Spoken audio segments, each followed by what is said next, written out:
be versus the non-experienced player versus the semi-experienced player with Hyuk-An, but they're both on the Force Master, and we're gonna see what statement these players are gonna make. They have your Hyuk-An has your favorite Dino helmet, so that already clinches and the victory supposedly. Yep, and unfortunately, Haegang Jung started off with the Glacial Beam landing, forcing Hyuk-An to get into the ice. There he goes with the Phantom Grip and tries to get Hyuk-An, tries to make something of it. He does escape. Haegang Jung does escape with a tab escape. So another Phantom Grip trying to be attempted.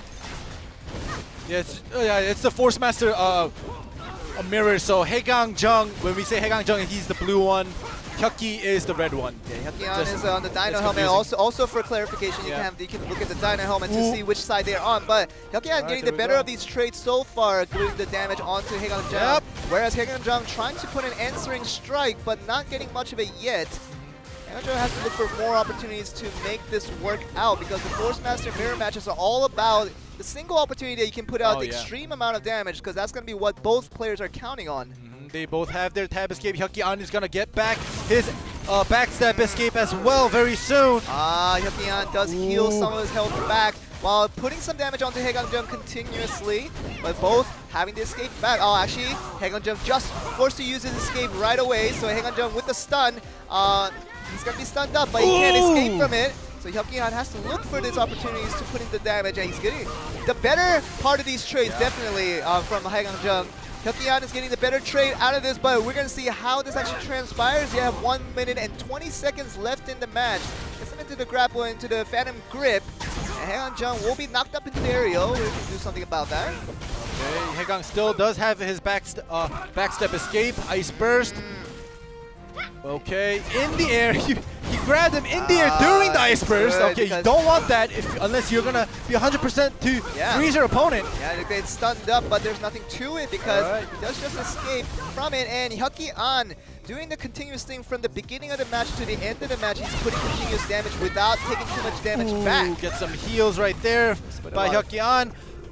Basically, they're just trading off their tab escapes and backstab escapes. But overall, Hyuk-An is obviously getting the better of it. Yeah, and the healing does come from both sides, but seemingly it seems like Hyuk-An does get the damage output advantage between the two sides, and 27 seconds is all they have before TKO is confirmed. This is not looking good! The Meteor does come in. Oh, Hyuk-An continues that with the Ice Burst and freezes it. So see, if you're able to freeze him like that, it's good. But if you're not gonna land that, you're gonna get into an aerial, a free aerial. And that's why Haegang Jung should have been a little more careful. If you're going to put that meteor damage on, you had to be a little more decisive in the opportunity that you use it. But it seems like it's going to go to TKO. Oh! Actually, it's going to end right after. Hyuk-An landing the last move. The last couple moves, including the Infernal. And, you know, that's just going to... I'm sure it's a Force Master mirrors. Yeah, but you see on the face of Haegang Jung, he was probably just waiting for the TKO to happen. Yeah, let's just see how the numbers fall out. But he was just kind of a little more defenseless. A sitting duck if you can, perhaps. But, like... But that's just good enough for Hyuk-An to finish up the first match in a not a TKO, I'm sorry, but a KO as well.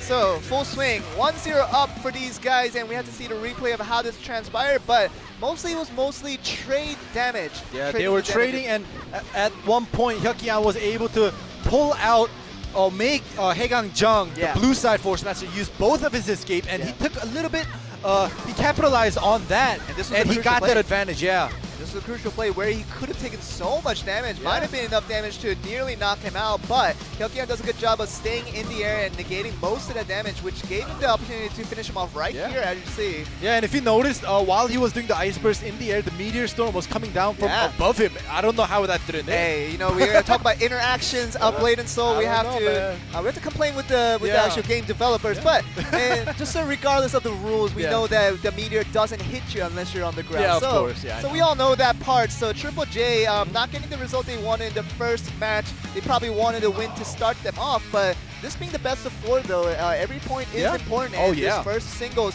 is going to be a big momentum shift over to full swing. They're going to feel much better about their situation than Triple J is, and in the second match will show us who can take that momentum back, and Juan Lee is going to be on the assassin, though probably the only meta pick in the team.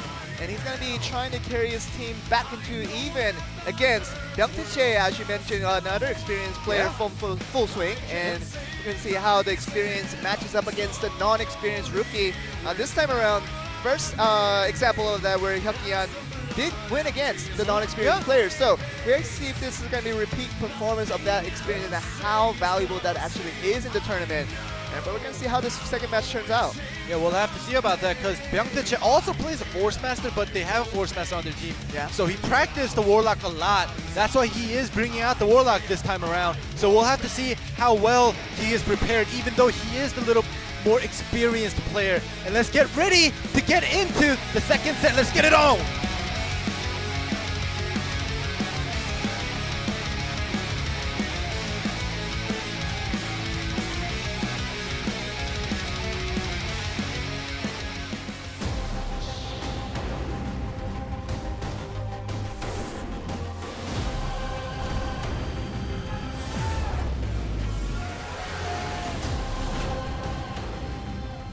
Here we go for the second match between Triple J and Full Swing. We got Juan Lee on the Assassin facing off against Byung-tae on Full Swing, playing the Warlock. Now, Full Swing, obviously we can see they're trying to be a little bit meta-focused in their composition. So the Warlock, the first showing actually in this entire blade&soul Korea season finals. And so we get to see the first glimpse of what a Warlock is in the current meta. According to the players, it's still very strong and it's very much a meta pick. So let's see how this actually turns out. Assassin's doing some work, doing damage on the familiar as well as the Warlock. The Warlock puts down the Sanctum, does his time distortion. Because he took so much damage, he is kind of desperate now because he wasn't able to do anything while the Thrall or the familiar was out. So it only took 30 seconds for Juhan Lee on the Assassin to put a lot of damage onto Byung-tae, forcing him to use the time distortion to try to get some of that health back. Now Juhan Lee is forced out of his tab escape, and he does get the familiar back with the Warlock. Byung-tae trying to do something with it.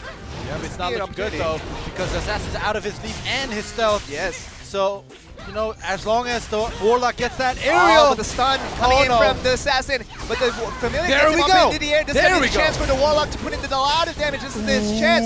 But Juan Lee doing a spectacular job of countering that damage with his damage as well. Now puts him into the air, into the damage, and this is going to be good enough webbing. Trying to get some damage. He does put the damage onto the familiar with the time that he has, and now he gets his stealth back, so the escapes are back for Juan Lee. Yeah, the Assassin getting both his escapes back. Not looking good for the Warlock. He has to stay in that Sanctum.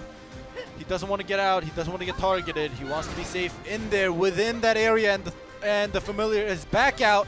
So now it's time to land that CC. And that is definitely the safe zone for the Warlock with Byung-tae staying around that Sanctum, trying to put some damage in, but the one landmine does connect this time with the Poison Breath, trying to put in. So Juan Lee doing a good job putting into the stun into the aerial, and that's putting enough damage onto the webbing, putting the damage onto the familiar as well. Kills it off before the cooldown timer runs out. So this is good for Juan Lee, doing everything right without the escape available. Yeah, body swap. He killed that. He killed that familiar off, so he can't. The Warlock can't body swap. So this is looking very good for Juan Lee right now. The landmine didn't connect this time around, but Byung-tae, he has to look for desperation now because he is definitely behind in all aspects right now. Yep. Assassin's out of his escape. He gets it back, but he's going to take full damage right now. With the stun, this is going to be the chance for the Warlock to put it out. The familiar is out. This is a time distortion, try to put it back. Actually, the Sanctum does come in. So Juan Lee, now with the damage advantage that he has, he knows he's going to be winning out in the TKO. If it does happen, he does heal back some of his health. No. This is the chance for the Warlock to put it in. This is the chance for the Warlock to finish him off. But it doesn't have enough damage to finish him off quite yet. He tabs out. The Assassin gets his stealth back in. He tabs out right away. Just in time for the escape to happen. Now 5 seconds is what he has remaining. This is actually going to be much closer than it was a few seconds ago with the damage difference between the two sides. Now, Byung-tae has been behind for most of this part, but Juan Lee doing the Fnatic part for most of this match is going to be looking to be the winner. We have to see who gets the more damage. The Warlock actually gets the win. The late damage neared it. He seemed more surprised than we are. So I was going with the Assassin because he killed the familiar. It's true. What? But you know, we have to account for the amount of health that he healed back with the Assassin. There was a lot of damage that he actually healed back with the Assassin's skill. So Warlock putting that near amount of damage near the end, that was actually the difference maker in how he won out in the TKO. Very unfortunate. I'm not gonna lie. Like even though we know now that Warlock won with in the TKO against an Assassin that did tons of damage to the familiar and the Warlock. So I'm gonna be honest. I thought the Assassin did more damage overall, even though he ended up with less health at the end, because he did damage to the Warlock and the Familiar every single time it was out. So I was like, you know, it's probably the Assassin, but wow. But to be fair, we have to talk about that damage to the Familiar. Actually, the second time around, he did kill out the Familiar, but the first time around, it seemed like he put a lot of damage, but it wasn't as much damage as it may have seemed. So that might have a counter to how much damage he put out in the end, but really unfortunate about Juan Lee, who played a spectacular game, and he just played everything to the textbook standards of what he was supposed to do at every situation. But near the end, I think he just lost a little bit of focus and gave a good opportunity for JJJ to put in the counterattack and put in a lot of damage as the Warlock is characterized to do. Yeah, and we saw JJJ, the Warlock, he was even surprised that he won. So, yeah, I don't know, but it was a good game. Yeah. It was a good game, and it was very good to see a Warlock finally in the Korea finals. True. So welcome back. Yeah, welcome back, Warlock. And now we will be getting ready for set 3, which is tag team match, which is worth 2 points apiece. And so it's like getting 2 points back for JJJ will be getting them back to even against Full Swing. And personally, I'm very happy for this match because we know that now JJJ are the team to scoff at, because you know, in the second match, although they did lose out in the singles, we know that this was a very close match to decide upon, and even the first match almost went to TKO, so we never knew what could have happened if it did end like that. So although the voting from the fans are going majorly to the Full Swing with 92% going their way, but it's too early to count out JJJ yet, because the tag match, getting the 2 points for these guys will be a big momentum shift. Getting back to even will be huge for these guys. So this tag match will be the crucial one to watch. Yep, and JJJ, they all, as I mentioned before, they've only registered 1 class per person. So I'm pretty sure this is their main. And if they're gonna lose, like, it's not looking good for them. So they have to bring it back through this tag, this third match, to get their momentum back and take it away from Full Swing. If not, then they might just go get swept up. Yeah, and an extra amount of focus is needed for JJJ, because this is going to be do or die for these guys. If they do lose out on this one, the series is essentially over. And we're going to see whether JJJ can bring that little bit of focus onto their play as we move on to Game 3, the first tag match of the series between JJJ and Full Swing. Let's get the match underway. Let's get it on.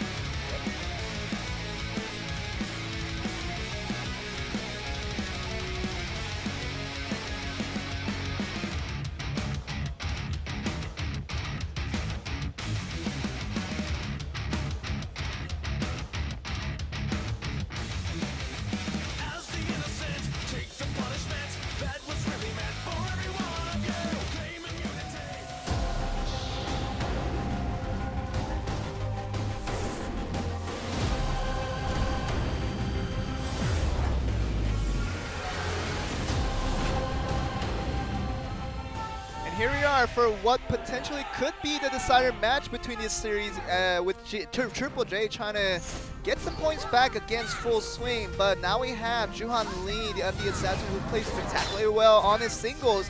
The first one out against JJJ on the Warlock is the same matchup we saw in the previous singles. Yeah, this is best out of 4. Best out of 4, first to 3 points, and Full Swing already has 2. If they win this, it's over for JJJ, so they're gonna want to focus. So right now, with both sides having already used their tab escape, JJJ on the Warlock does use time distortion to get the tab escape back, but this is going to be an advantage over to the Familiar with the Warlock, putting the defense interfere into first use. But Juan Lee, having done so well in the singles, he's going to be looking to do the same. He puts the interfere, trying to get some help from his teammate, trying to put in the more additional damage when he can. When he landmine, it almost connects. But Juan Lee is going to be looking for more opportunity, but this is going to be looking very bad as Hyokyan eventually puts him into the aerial, trying to put some damage onto him, but the Force Master does seemingly come in place of the Warlock. Yeah, 1 minute in, and Full Swing is all at full health still. Yep. It's not looking good for JJJ, but it's still early on in the game. It's 10 minutes long, so we'll still have to see what JJJ comes back with, and the Force Master is tagged in. So the tag points used early, they couldn't wait for the early free tags they could have gotten if they held on for a minute more. But both Force Masters are not coming back out, but this is looking bad for for Haegang Jung, who took a lot of damage from the Force Master. Now, the Blade Dancer Dongjun Park, first seeing from this guy. We're seeing him for the first time today. Does make an appearance, and this is actually the aerial onto the. This is gonna be the Blade Master actually coming out very soon as well. So now Dongjun Park has to look for this damage that he's trying to put out. He's used the lightning draw to put in some damage, but Dongjun Park just timed that tag out. Like it wasn't even a forced tag. He tagged out, and Dongjun Park went right in to Jaejun Lee, the Blade Master, and he's already at half health, and he just tagged in. Yeah, Jaejun Lee on the Blade Master has to look for some answer because this is looking very bad for him. He does have all of his escapes along with Dongjun Park as well. So the Blade Master versus the Blade Dancer is always an interesting thing to pick out, but the Blade Master right now currently behind in the amount of damage traded. By far, and there was offensive interfere, not being able to do anything. Well, there we go with the body saw. So they do take out the Blade Dancer's tab escape. Yeah, the interfere coming in from both sides, trying to be reactionary to the best of situations, but the lightning draw, putting in a lot of damage, forcing in the tag out, back onto the Force Master. Now Haeganjung is back out onto the field. It's looking very bad for Triple J, where they really need these 2 points to get them back in this series, but currently it just seems like Full Swing has the right answers to these guys. Yeah, Full Swing is going all out, forcing Triple J to use their points, interfere points, and tag points. It's not that, you know, Triple J is recklessly using their points. They have to use it to live. A lot of damage. So I understand them using it, but I hope Triple J is able to create the opportunity to force Full Swing to do the same thing. Dongjun Park, he won't be getting the full comp because he will be force tagged out. The free tag will be coming in, and Chae does come in on the Warlock. And this is going to be Haeganjung's chance to put in some damage onto the Warlock. Just freeze himself, trying to negate much of that damage, but the Familiar trying to put some damage onto him as well. Yeah, the tab escape was used right away when Haeganjung came in So now he's at a disadvantage again when he was just tagged in. And Haeganjung, no matter how much damage is putting upon him, he has to be careful of saving his tag point because that's going to be very crucial near the end when the tag point will be vital. But right now, Haeganjung not trading much of that damage. The Blade is coming in to clear the lightning draw to put in some damage off of the interfere. Not much coming from it though. Yeah, Full Swing is definitely showing that they do have the more experienced players on their team, showing how to chase the tags or the interferes, or you know, like overall gameplay as a team is way better on Full Swing side right now. Chae just overall doing much better this time around compared to how he played in the singles in the last time around. But the Meteor actually putting a decent amount of damage onto Chae before he is force tagged out, so he gets a free tag.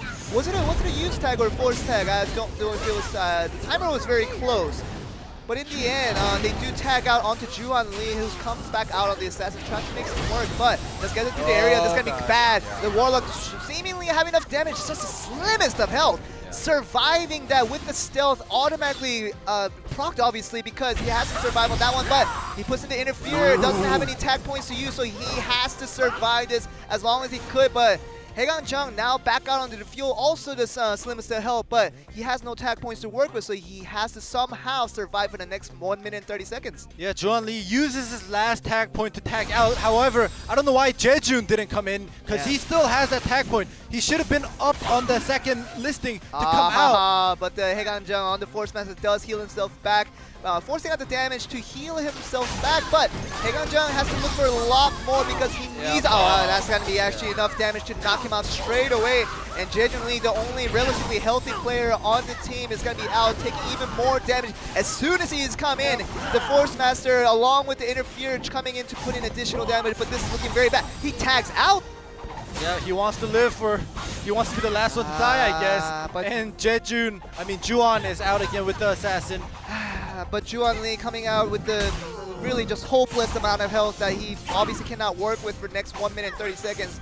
Dongjun Park has to lose something with the Blade Dancer to knock him off straight away. That's going to be a huge momentum shift over to Full Swing, giving them a lot of advantage and probably clinching them the win right here. Yeah, and Hyukyeon is basically the only one who took, you know, noticeable damage on Full Swing. It's looking bad. It's just overall Full Swing has prepared, or you know, just showing that they have the experience. Yeah, the experience does count, and we saw that it counts a lot more than we previously have thought, as the tag match really showed the difference between the two teams. And just the ending it right here would be the end of it all, and Youngdache with the tag points still available comes back out to the field, but it's trying to be looking for the finish here because with the familiar is out. With the Sanctum trying to finish him off right here, Juan Lee, no matter what he does, he's going to be having a hard time trying to finish these guys off all by himself. This is looking very bad for Triple J. He uses his leaf to get away to the other side of Let's escape the octagon, but it's not looking good. He is it's just basically Triple J is just stalling time. That's all they can do because 30 seconds is all they have, and even if they are to be force tagged out onto the next ally, it's gonna be a very little health that they have to work there. This is gonna be the very leech bad. lands. Leech lands, but not enough further. And the poison breath trying to attempt it by Juan Lee. He only has 13 seconds. If he holds up for the next 10 seconds, that's not good enough to put out his efforts onto JJ Lee. He's gonna be the last man standing for Triple J, but obviously it's gonna be very difficult for these guys to finish out the game. They have to somehow make it for 2 hours versus 2 minutes and 30 seconds, but even then the TKO is obviously gonna be going towards full swing, so a lot of hope is lost for this team. Seokyeon used the ult, slows down, and Jaejun also uses his ult, does some damage, but I'm gonna be honest, there's very little hope, like almost none.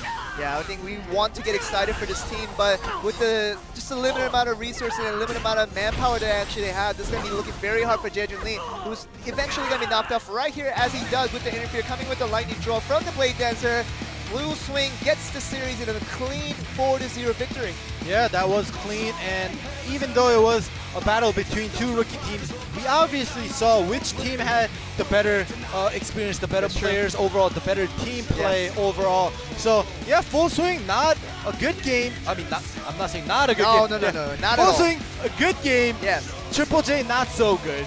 I think the second series, the second game in that series were the singles between Juan Lee when he faced up against Youngdache on the Warlock, another experienced player if you know, but he did pretty well. Good job on the singles on the early parts of the game, trying to finish him off early in the game, but did lose out on the TKO somehow. But I think we have to just give credits to all the experience that this Full Swing has, although it's not as much as obviously the champions teams, the 4 champions teams that are waiting for us, but just a little bit of experience does go a long way. We saw that most prominent in this tag match as we see here.